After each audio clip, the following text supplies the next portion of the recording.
Welcome everybody to Circuit of the Americas, where the opening round of the 2015 Pirelli GT3 Cup Trophy USA Series presented by Discount Tire is about to set sail for the first of a double-header event weekend, 45-minute races for this 20-car field. I'm Greg Creamer, joined by Greg Franz, who is basically the president, the founder of Competent Motorsport, and as a result is the president and founder really of the Pirelli GT3 Cup Trophy USA, presented this weekend by Discount Tire. First of all, Greg, welcome.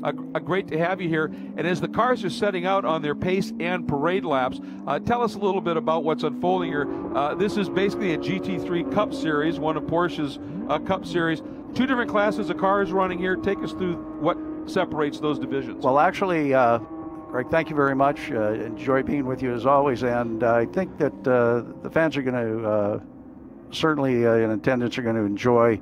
Oh yeah. Actually, two sets of within our classes, but also a subclass of ours. And we've got the 991, which is a 2014-2015 991 Cup car. That is our Diamond class, and those are signified on both the hood and on the door sides with 4 diamonds. Nice. And on the other class will be the Platinum class, which is the 2010 to 2013 997s. And at the same time, we have a Masters class for those drivers that are vintage, and we'll have 5 of them competing within this 997 Platinum field. Oh, hey, so basically we got 3 different races going on within one, so we got lots to show you here in 45 minutes of competition. Let's give you a little idea of how things unfolded in qualifying. And a local guy has been absolutely determined to make his mark here this weekend, and that's Will Hardiman, who has really been the gun. Fastest, there you have a look at him, that beautiful number 19 WPD More Speed Diamond entry car, and he has just been the pace setter throughout, and in qualifying put in a brilliant lap. Late in that qualifying session, Oscar Arroyo came up in the number 89 car and got within a second of him, and it was a great lap for him. But maybe the story here, to me in many ways, is the car that's qualified 3rd overall,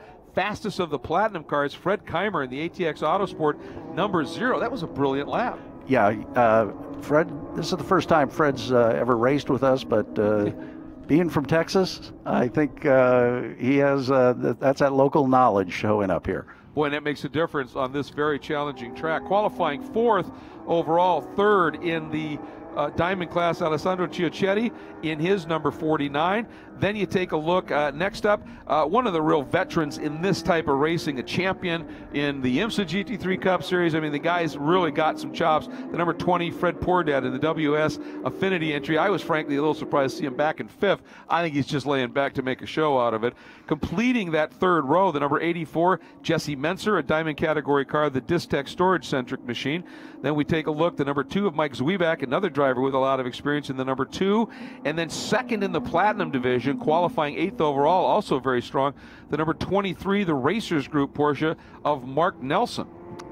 Yeah, Mark has been with us for, he did 1 full season last year and enjoyed it so much. In fact, he ended up the 2nd race of Sonoma last year in October, right on the top step, and it was a great way to cap the season for him. Boy, and that'll motivate you for the next year. Absolutely. Got him back strong. Qualified 9th overall, 3rd in the Platinum category. The number 77 is Seth Davidow. And rounding out the top 10 is the car of Steve Goldman, number 3, one of our Diamond drivers in the Discount Tire entry. 11th, the number 22, Mark Yano, a Platinum driver with an immense amount of experience in these machines as well. In the 12th spot, the 08, John Scarlett, a Platinum driver in his SharkSavers.org, excuse me. Qualified in the 13th spot, the number 43, Albert Salvo. He's a Platinum driver, the Miracle Sealants company car. Next up, 14th, number 18, Mike McAllister in the Competition Motorsports, number 18. Qualified 15th, number 99, one of our Platinum drivers, John Trefethen, a busy man this weekend as he's watching his son Lorenzo running in the Pirelli World Challenge, but he said, I got to get out and hammer around here a bit too, and doing a nice job in that Trefethen winery. Beautiful number 99. John, it's interesting. John can go back, and this is, Greg, our 9th, we're beginning our 9th season. John was with us at the very first race also. Yeah, boy, that staying power right there. You got to love that. 16th to number 13, Jason Godfrey, a platinum car in the Semper Fi Funds machine. 17th, number 11, Anand Sharma, platinum driver in the Chazer Clothing Company, number 11. 18th to number 81 of Jim Slavic, and that's the Zorro Tools entry. 19th, 65, Ray Shai, another platinum driver, Sterling Collision, rounding out the field, the number 20 starting spot. The number 12 on the car is Ranson Webster in his platinum machine. So that sets the field. We just saw the lights go out on the pace car, and boy, I'll tell you what, Will Hardiman not dropping back off that bad boy at all, and they are furiously working at not so much building heat, which they need here. It's been a chilly weekend, Greg, but we just had another race complete, so there's lots of marbles and stuff out there you can see.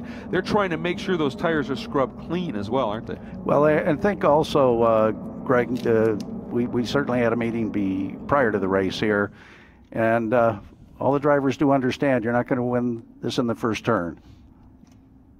So be smart, get up, get this opening lap, let things settle out a little bit, then go after the serious racing and be mindful of what's going on out there. I mean, that's, the biggest thing is just respect the other drivers out there, and everything works out. And you guys actually have, we'll talk more about this, an idea behind that about how you keep them respectful of each other, and I like the way it works. Pace car is in, and Hardiman setting it up. Everybody's got to stack up behind. It's his decision when to go, and I think he may have just went. We're watching for that green flag to start a 45-minute sprint race here at Circuit of the Americas for the Pirelli GT3 Cup Trophy USA, presented by Discount Tire. Green flag flies Hardiman to the inside, and look at Fred Keimer right there, but popping out is Fred Poordad. Boy, he wanted to make up a couple of spots there, and I think he may have got one done, Greg. I'll tell you, they look at that coming through. Fanning it out, a couple of cars running wide, but I think that was a smart move on their part this time, because there was guys inside. If they didn't give them a little room, something was going to happen. But a brilliant start by Hardiman, and Fred Keimer using that inside line to his advantage, slotting up into second place for a platinum car. That's a great way to start it off. That gives you a great feeling, too, to be in a platinum car and you got a diamond car in front of you and you're going after them. Well, and it's an interesting study, isn't it? Because the diamond car is obviously the latest variant, a little bit wider, a little bit more effective aero, slightly more powerful motor and the like. But the platinum cars, not having maybe as much drag, a little bit narrower, in a straight line, those motors aren't that far off. A diamond car, they're quick, aren't they? Yeah, and again, the purpose of the series is certainly focusing on the driver, and that makes the difference, because you have that opportunity to go ahead and know everybody else in my class, same car, and it's going to come down to who's in the seat. Well, that's exactly right, and that's one of the nice things. I mean, you can't in this series. We got a nice move from a little bit farther back in the pack. Watching Keimer there as he exit. There's, I believe, Arroyo, and looking to see if I can figure out who that guy was making a move. We'll watch for it. But that's the nice thing. You can't throw thousands of dollars at an engine program, or thousands of dollars or tens of thousands at a wind tunnel program. All you can do, a couple of clicks on that rear wing, couple of clicks on the shocks, a little bit of a tire pressure adjustment, which means if you go out and beat everybody, it's been you. Yeah, yes, and that's huge. And I think that's where the real satisfaction comes. Ooh, bit of a moment here. The number 13, Jason Godfrey. Looks like not only did he spin it, he may have stalled it at this point. And I'm wondering if that's on that cut across. Looks like. Because it looks like everybody's being pretty casual out there. And that would smart, if you have some sort of an issue, turn into the cut through and get that car off track. Yeah, no indication from the officials about any kind of a caution at this point. So things settling in. There's the number 20 of Fred Poordad. And nice start. I mean, he ended up just moving up from 5th to 4th. But he was thinking about going underneath Oscar Arroyo at that start. Couldn't quite get that done. But a very, very experienced driver in this class of car. And this is actually the first year that Fred has moved up to basically the 991 Diamond class with us, and boy, he's picked it up fairly quickly. Well, you've seen what he's achieved in other series. You knew that was going to happen. I mean, the guy's a fairly quick study to start with, and lots of experience to boot. Had a nice shot there. Mike McAllister in the competition motorsports machine. That's the number 18, a little bit farther back in the order right now, but putting on a good run right now. By the way, we talked about that top four. 5th is the 84 of Jesse Menser. 6th is Mike Zwieback in the 2. 7th, 23, Mark Nelson, which would put him second in that platinum category. So a great run for Mark in the early going. Mark Yano up to 8th, 3rd in platinum in the 22. 9th, Seth Davidow up to 4th in platinum, 9th overall, 77. And 10th is Alessandro Chiocchetti in the diamond category. That puts him, I believe, 7th in the diamond category. So a good mix right now between both divisions up near the front. Yeah, we've been real pleased over the years that our drivers are very conscientious about their driving skills, and you know, they always put a good show on. And the one thing you can always be assured of, there's racing going on throughout this field.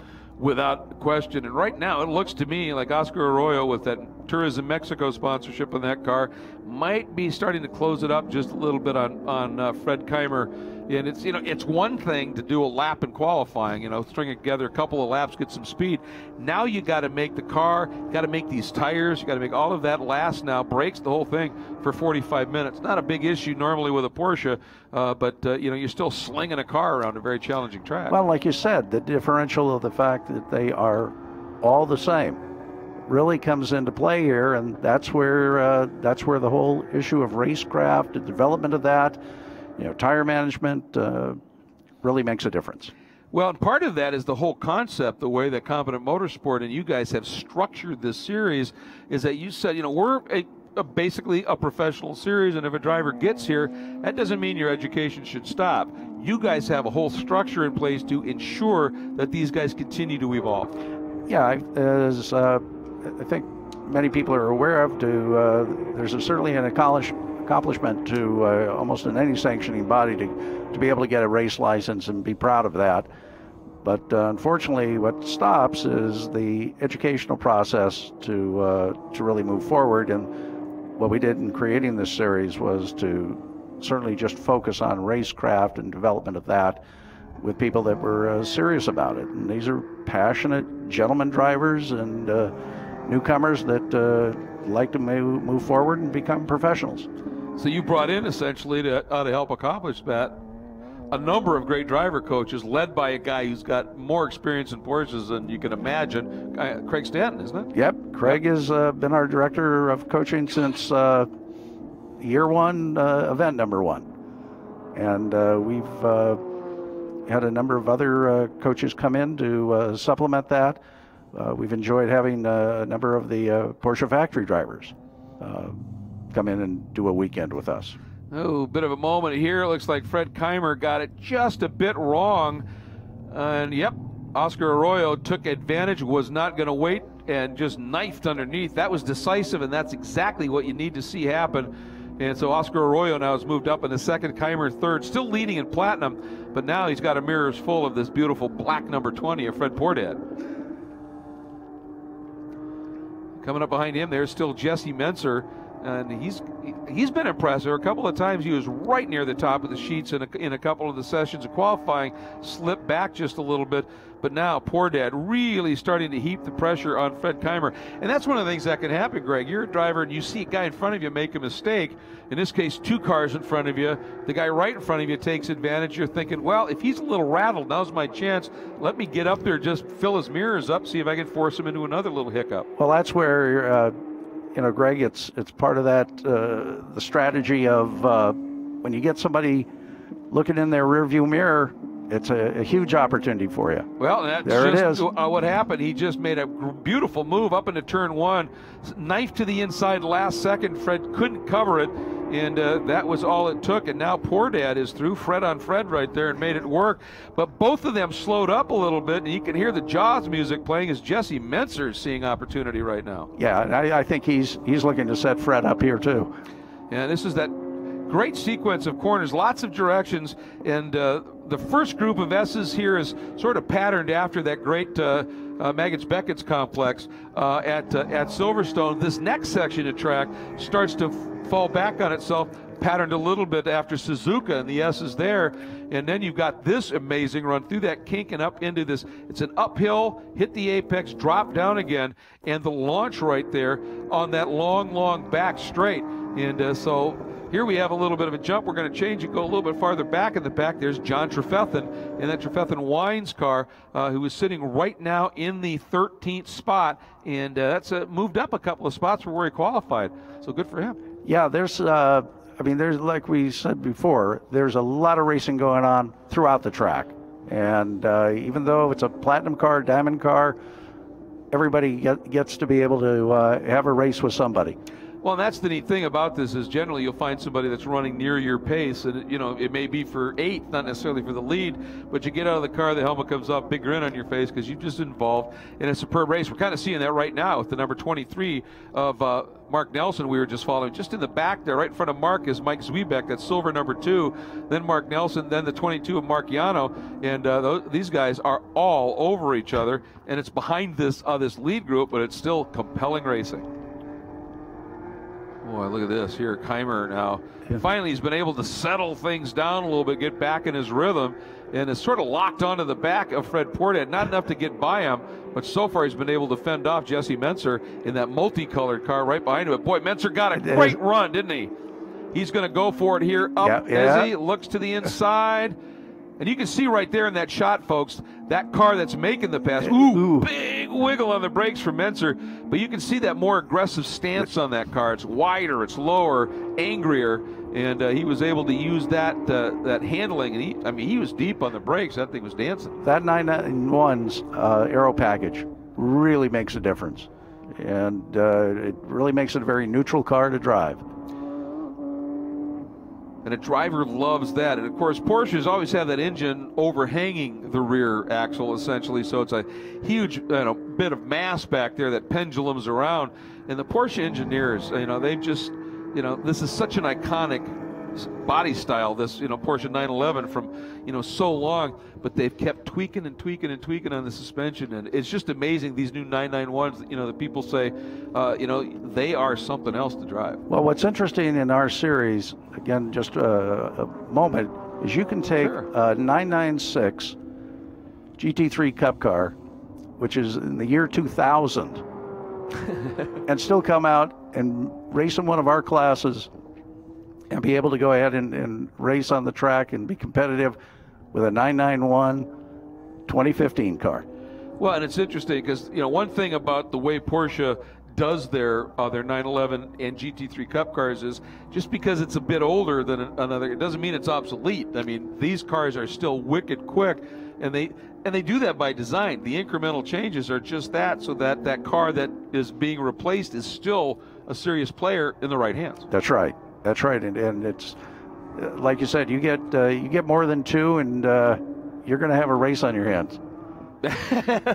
No question about it. Speaking of racing, and we're seeing a good one here, as we saw Menser get by Keimer. Now he's starting to close in just a little bit on Fred Portet, so this could be pretty interesting here. But I wanted to ask you a little bit. There's really, obviously you're presented by Discount Tire for this event, but you've got 2 really special companies, Pirelli and Porsche Motorsport North America, that really tie this all together just superbly, don't you? Yeah, we're very fortunate. We, in fact, the latter part of last year, we've just signed a new contract extension with Pirelli for 5 years, and that's we're so pleased that they are committed to us for 5 more years. Well, and I mean, those P0s are something else. How hard you can push them. And if you're just a little smart with your management, if you do overheat them a little, back off for a minute, they're right back. You don't see big tail offs like you do with other tire manufacturers. You can race these hard. Yeah, and if you get, as we get towards the end of the race, for some of these drivers that have kind of hung back a little bit but stayed as close as they could, you'll see drivers be able to put a push on like it's just the beginning of the race. Yeah, it is fantastic. And then Porsche Motorsport North America. I mean, obviously, Porsche globally has a wonderful collection of these GT Carrera Cups out, across the globe. We got the one started here in the U.S. at Porsche Motorsport North America, seriously behind that. And the support program they bring far exceeds just having a parts trailer that is a profit center for them. They really do care about making these racers faster, looking after them with upgrades, the whole thing. They're there to really support, not just sell stuff. Well, and what's really interesting is that support you see even not at the racetrack. You know, that's when their personnel are available to answer any question at any time, and they're always following up to see what they can do to make the cars safer for the drivers. And so many of the features of these cars transfer over to the street automobiles. Right. It's a rolling experiment every. Absolutely. By the way, we're watching a battle here now. Yeah. We're looking back. This is 12th, 13th, 14th. There's Mr. Trefethen, and he in that car right in front of him, the number 3 of Steve Goldman, the Revita Ruggs car, having a great scrap. I think that might be the 08 of John Scarlett right behind them. I mean, this is what we were talking about. You know, we're not in the top 10, but boy, are we in a heck of a scrap. Yep. You got to love what you see here, and that's what makes this so compelling. I mean, these guys have swapped that position back and forth a couple of times. I mean, last lap, we're still showing on scoring that Trefethen's in front in the 11th spot. In fact, it's Goldman, these guys going back and forth all the time here. And, you know, quickly getting back to that Porsche Motorsport North America, I've been fortunate to announce a lot of these, of the North American GT3 Cup category races, and many's the time that a driver has told me, he said, yeah, we didn't think there was any way we were going to make the opening race of the season. We were just too far behind. We got the car, whatever. And PMNA said, you get it there, we'll make sure you're on that grid. Yep. And they said, yep, they were as good as their word. And you know Porsche Motorsports North America's passion, it only supports the passion of these drivers. Right. And that's a real special relationship to enjoy. Yeah. And you know what? When you're buying a Porsche, which is just a phenomenal car, then you're looked after like that. When it comes time for you to make that next purchase, what do you think you might be thinking about? Yeah. Boy, they've taken care of me. It's one of the greatest cars I've ever driven. Let's try something different. That's not the mindset. No, and I'll tell you, you know, you add this historical racing heritage. Yep. And boy, there's not too many cars out there you want to be driving besides a Porsche. Nope, and they are something else, that's for sure. And there we saw Trefethen again up into turn 11, really show the nose to Steve Goldman. And Goldman, that white car leading it here, is a diamond car. Trefethen driving the platinum car. So this is another example here of how these different categories race incredibly close. And that really is you know, a kudos to the drivers. We look at the 08 of Scarlett here in a platinum car. You know, you can get out there and drive one of these cars really well. You could play with the class up. Yes, you can, and that's why all our drivers, I think, enjoy the opportunity to find out about the other cars and the other classes, and yet can go out on the track and put on this kind of a show. And they are doing just that, that's for sure here, as we are now past the 3rd way mark in this one. And closing in, I've been informed it's actually a 40-minute timed event. And so we're closing in. That means now on the halfway mark. And boy, Trefethen doing everything he possibly can here. But Goldman, once he got back in front, Goldman looks like he's just settled things a little bit. Oops, a bit of a spin. That's the number 23, Mark Nelson, 2nd in the platinum class. That'll frustrate you. So, okay, let's talk a little bit about the Masters category. You know, tell us who in this is running in Masters, and let's give them some props. Well, it's interesting you brought up John Trefethen. John is... Whoops, wait a second here. Just wanted to get a quick replay there.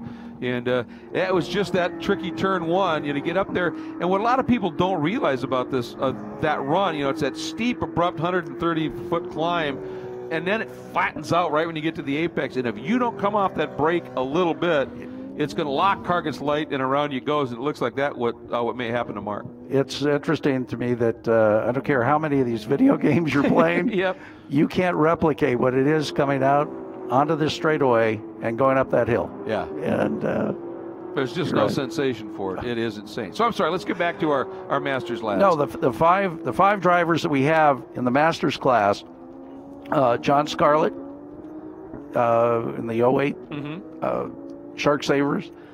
We have John Trefethen of Trefethen Winery.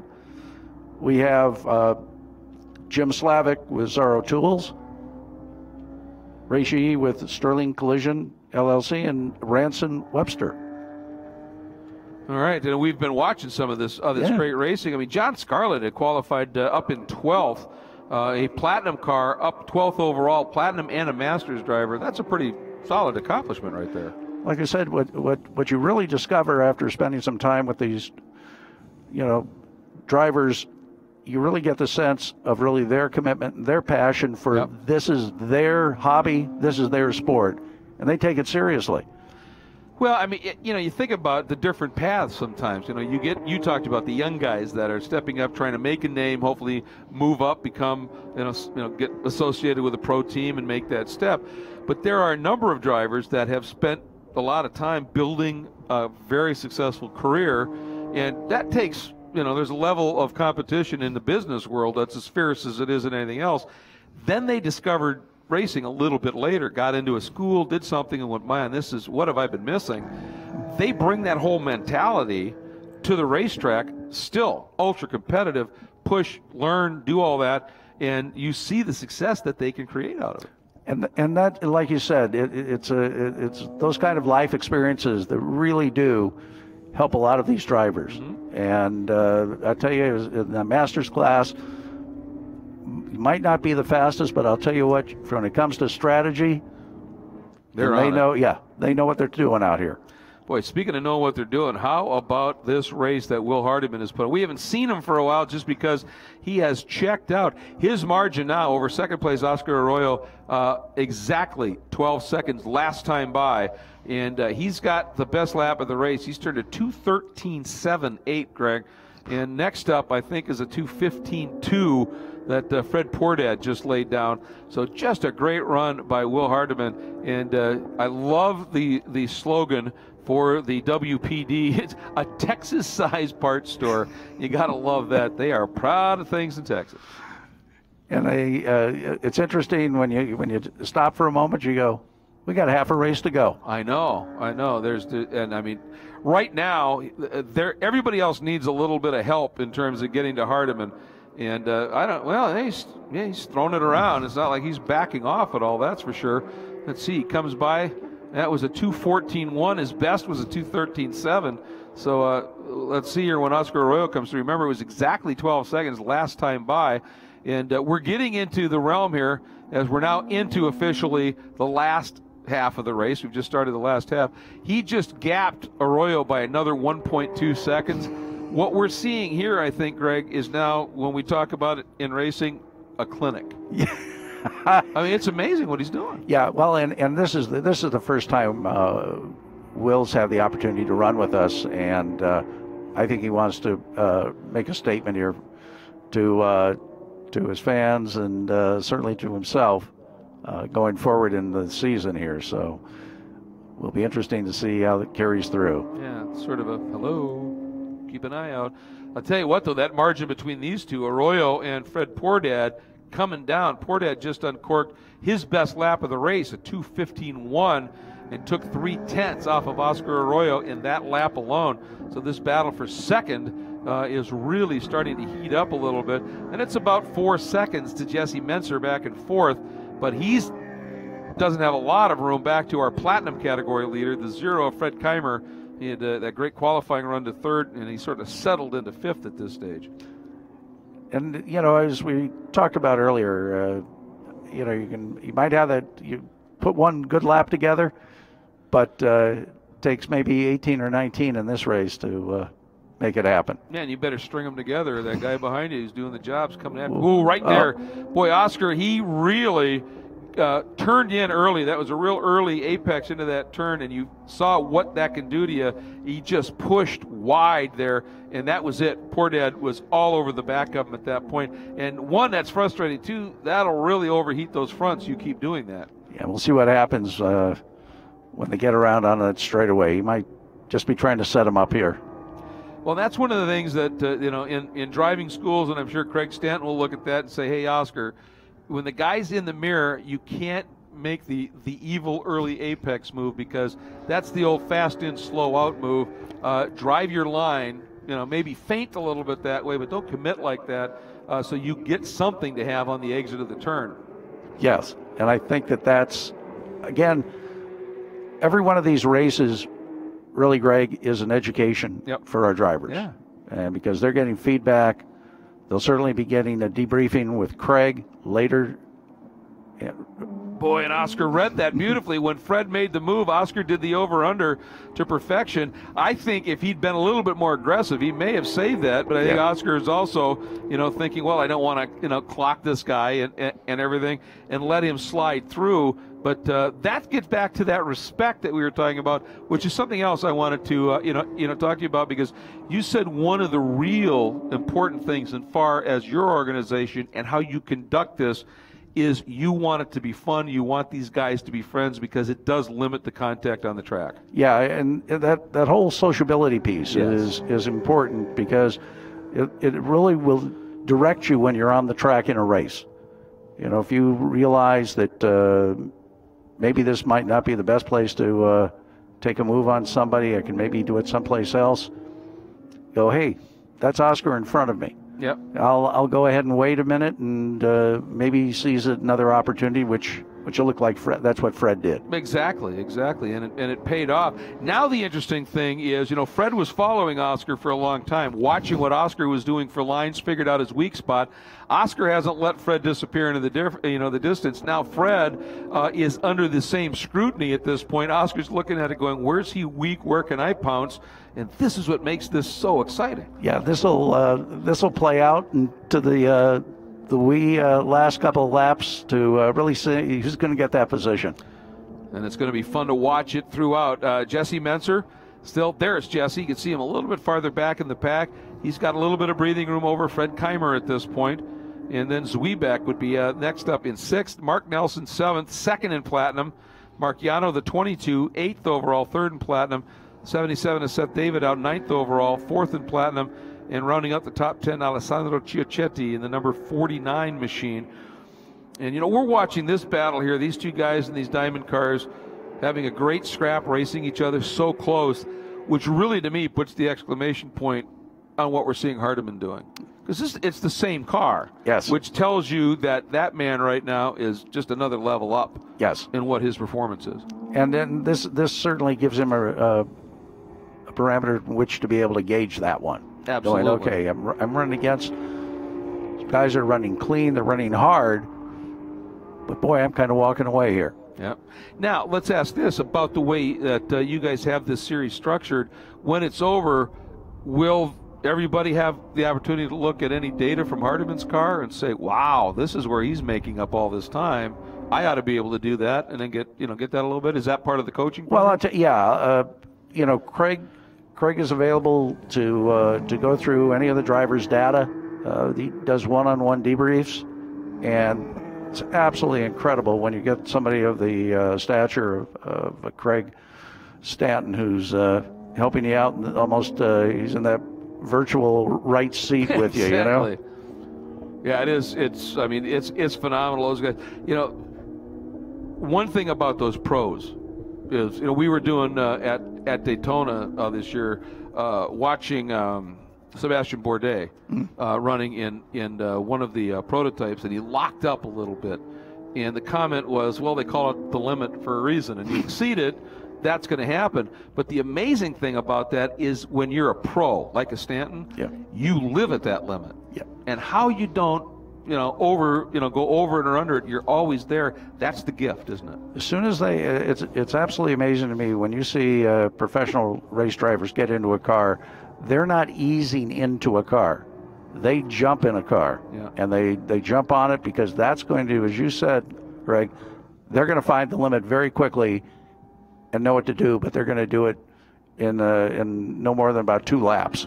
Yeah, exactly. And then for the next 20, they can run that edge. And as the fuel load burns off, tires wear, they sense everything, they just feel it, and are able to keep extracting that performance. And that's when you bring somebody like that, like a Stanton, and say, all right, how can I help you now? Yeah. That's pretty brilliant, isn't it? And what also is useful is that, part of the training that is offered. Look at this. Boy, Oscar's trying. Ooh, that was close. Oscar had that line, but at the exit. But Fred, you come out of one there. If you're not clear around that guy, he's got the inside for 2, and you've got to give it up. But I think Oscar now, he realizes he's got a spot or 2 here where he might just be able to pull something off. Yeah. And now that Fred knows he's moving, he's trying, he's looking, that's when you might look in that mirror, that instant too long, miss your braking point just a little bit, and you make that mistake. Boy, these guys are they're going, yeah. Boy, look at Right Keimer coming yeah. out. Yeah, he is really starting to close it up on Swayback Menser. is back behind him, too. Yep. Oh, Swayback just turned his best lap of the race at a 2:15.5. And look at this. You can see Poor Dad defending, and this is into 11, and this is the most important turn on the track. It leads on to, by far, the longest, and it's a wicked long piece of racetrack in a straight line thrust here. And you shallow up your entry into that. You're slow on the exit, and if somebody's really paying attention and Diamonds goes way out and comes in, it can make a big difference down here in 12. You can see Poor Dad, he realized, I wasn't as quick onto this as I want. I'm going to not quite stay far right. I'm going to make sure I got a little bit of a defense going.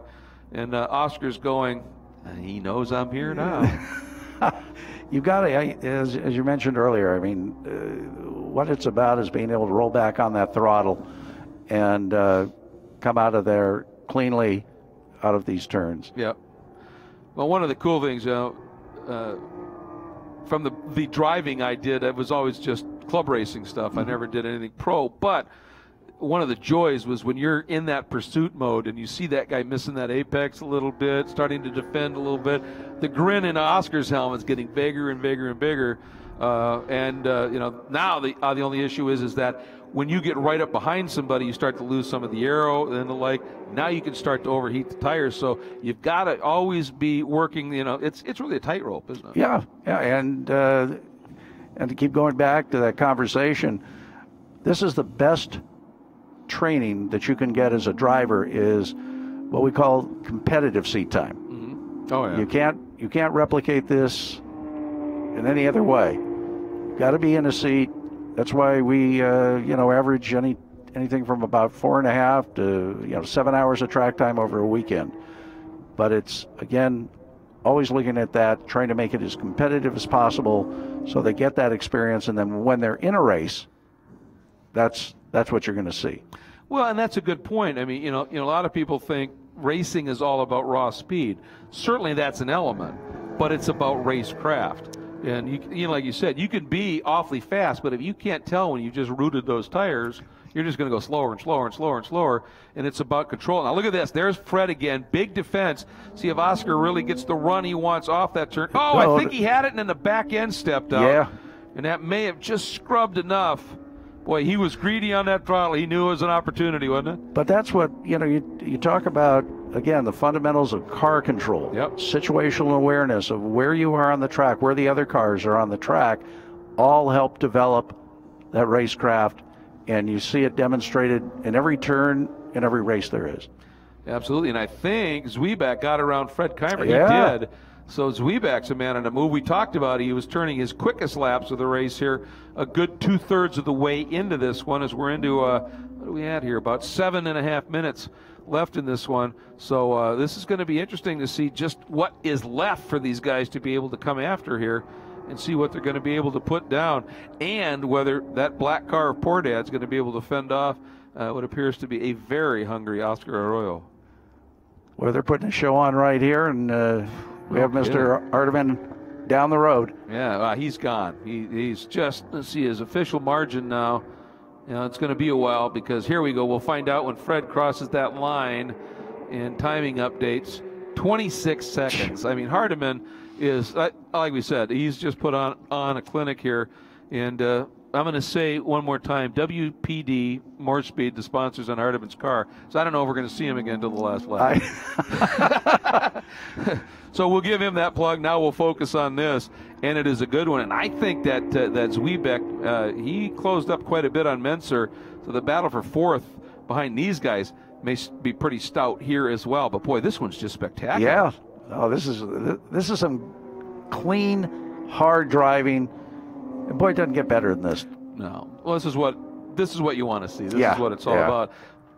When I was looking in the background, I'm wondering if maybe Zwieback already. Let's see. Didn't sneak through, see if he flag. He did. Or is that a lap car? No, I think it's still Menser, I think. Okay. Now we'll keep an eye on that. But boy, these guys are putting it. Here we go again. Fred, very defensive into turn 11. And Oscar this time, now let's see if he can get it without having that. There you go. Nice, easy, smooth. Yeah, look at that run he got coming out. He is right there. Boy, this would be the opportunity. Use that draft a little bit. See if he can get it done. And here he comes. Got that toe. Looks to the inside. Is he going to? He is. Oh. He's going for it. All right, but don't overshoot it. Beautiful job. Exits right where he wanted to be. That was great because Arroyo knew if he ran way wide over there, Poor Dad was just going to come right back underneath him, and Arroyo really put that car in a perfect spot. Still carried a little bit of exit speed, but didn't leave any opening for Poor Dad. That was as clean as you're going to see it. Yeah. I looked over at you, and you were grinning coming out of your chair. That is beautiful stuff, and, you know, that's what this is about. Learning that type of racecraft and being patient with it. You know, I mean, he recognized when he got that last time out of 11, the back end stepped out. Well, that killed my momentum. This isn't the one to try it. You know, keep him nervous, stay in his mirrors, but let's make this work. And he did it now as we're coming up on our final 6 minutes. So his timing was great. And now we'll see. I mean, Fred got by him once, didn't he? So, I mean, you know, Fred knows it can be done. And we'll see whether he's able to do it here in these final 5 minutes. It's going to be fun. This is good stuff. And Fred's not waiting, is he? Big dive bomb move. Ooh! Did they just tank? I think they got away. I don't think they did. Boy, I thought for a minute that there might be just a little bit. If they did kiss, it wasn't very passionate. No. Maybe just a peck. But you know, again, they're both looking and understanding their own limits and their automobile's limits. Well, and it's interesting too that Oscar is just not biting anytime, because I think what Fred wants, he really wants Oscar to come over, then he'll swing out, do the diamond, that's right, and get the run. And Oscar's just saying, no, you know, if you can get underneath me, it's yours. I'm giving it to you. And but every time Fred does that big aggressive move to the inside, he knows he's got to overslow compared to Arroyo, or he's just either going to hit him or go straight into off the track on the outside. This might be an opportunity for Poor Dad, though, if coming out of that turn Oscar got hung up at all. Now Oscar's going to try and use a little bit of a toe. There you see the difference in the Platinum and the Diamond cars, just that aggressive look to it. And, boy, I'll tell you what, that draft helped Oscar big time, didn't it? Look at that. Ooh, and look at this. Boy, Zwiebeck really close to Menser in the background. I think Poor Dad's getting passed through, too. Yeah, there you go. He was able to sneak through. So, boy, if Poor Dad had been held up there, that could have really been the gift for Arroyo. But he was very, very good, Poor Dad was, at making sure that he was not going to get hung up in any way, shape, or form. There, that was the number 12 of Ranson Webster, one of our Masters drivers, who did a nice job leaving enough of a gap there for Fred to come through, as we are 4 minutes to go. 4 minutes to go in this opening round of the Pirelli GT3 Cup Trophy USA, presented by Discount Tire. And there's this battle for second. Again, as we said, no sign of Hardiman. I think he's run in, had a little bit of barbecue in Austin. Oh, look at this! What a move! And I think Oscar was, they didn't touch, but I think Oscar was looking in his mirrors, locked the rears up, and around he went. But boy, Poor Dad just came out of nowhere. And I think that just really surprised Oscar. Hopefully we'll see if we can get another look at that. There was no contact, but boy, Fred just surprised him from nowhere. And I think that literally, here it is. Yeah, he came down. Oscar was defending. He got in, and right here, Oscar just too much speed, locked the rears. And that then allowed both Menser and Zwieback to come through. Yep, they are right there. I don't know if they got by him, did they? Yeah, they got by Oscar, I think. Looking there. Yep. Yep, they sure did. Yep, he could not get turned around enough. So this is changing the dynamic here completely. Yeah, you're right. There is Zwieback all over the back of Menser, but that now indeed promotes them to third and fourth. And Oscar behind Keimer sitting in the sixth spot. So that puts Keimer, the lead Platinum car, up into the top 5 at this stage. Boy, that was an absolutely great scrap that we were watching. Now look at this. This one's not done. As Zwieback in that number 2 starting to hound Jesse Menser in the 84 with that same level of pressure. And we were seeing Poor Dad heaping on there as well. And into coming up on 2 minutes to go. So this at least 2 more laps. or the rest of this lap and another one at least. So let's see what happens here. There's Poor Dad, now pretty comfortable in that second spot. Oh yeah, this one is heating up.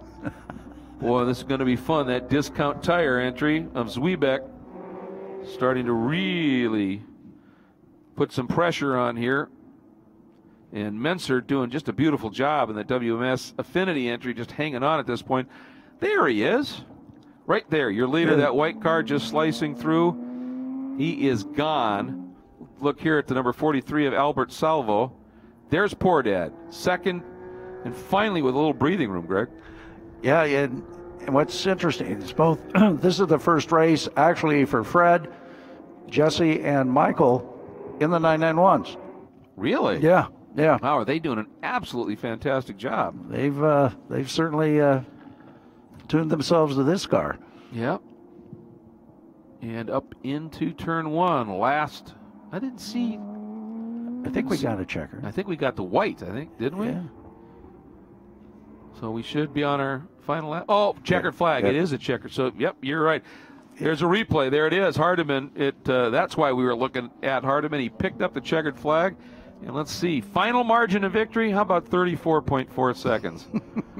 Now he's really got something to do for tomorrow then. Yeah, that wasn't a clinic. That was a doctoral thesis that he just applied. That was pretty amazing here.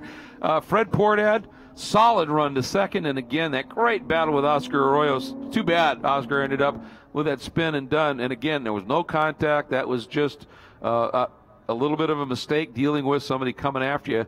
But here is a look at Hardiman. What a weekend, really an event so far he's had, Greg.